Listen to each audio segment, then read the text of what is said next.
Everybody dies one day. Strangely enough, this was still the case back in ancient Greece a long time ago. In fact, death was a large part of Greek mythology and definitely had its role in the Grecian lifestyle of the times. Death and burial were very important to Greek culture, which were shown through the many rituals and traditions that people held after death. One such tradition that was very large during this time was the decorations on the grave markers, which were called steles.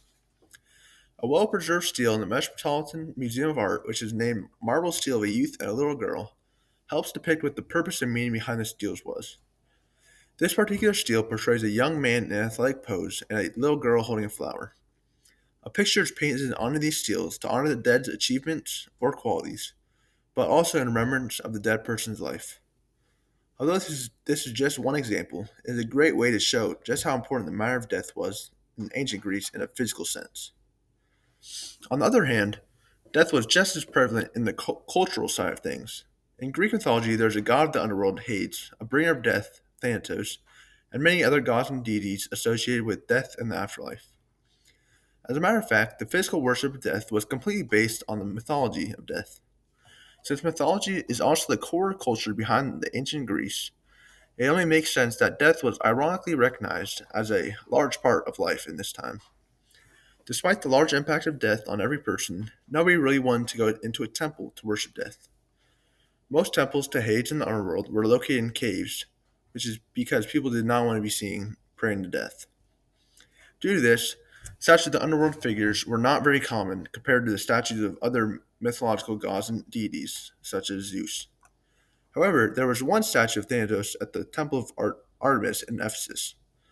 There is not much of a relationship between Artemis and Thanatos, but this statue in her temple shows just how much the theme of death transcends past its boundaries and into places where it's not normally seen. A deeper dive into the mythological side of the underworld can give us a deeper insight into the theme of death and its importance in the Greek world. One mythological figure that is only tied to the underworld is Charon, who is the ferryman that carries souls from the land of living into the underworld to be judged. While Charon is not exactly the most powerful figure in mythology, he does hold a sizable role in death and the underworld.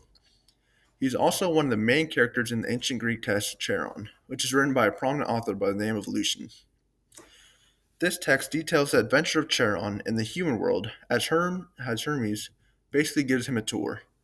Together they observe many different types of humans, and Charon laments on the stories of heroes that he ferried across the Styx into the underworld. The underlying message behind the story is that everyone, from average people to the most magnificent heroes, all die at some point and go to the underworld. Lucian does a great job in showing that no one can escape death and how it is especially important to respect death to gain fortune in the afterlife.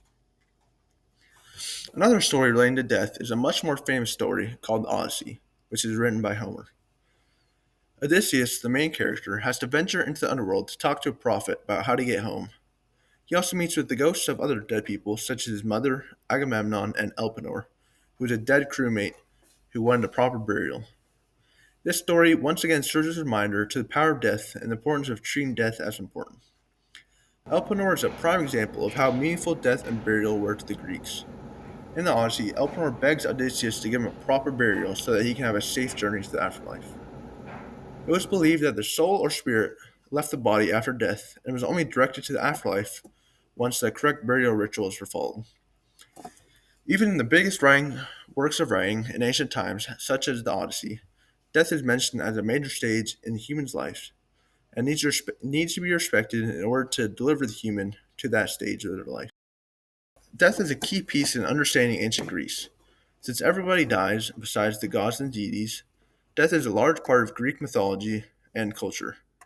Once a mortal or hero dies, they are taken to the afterlife, provided their burial rites are taken care of.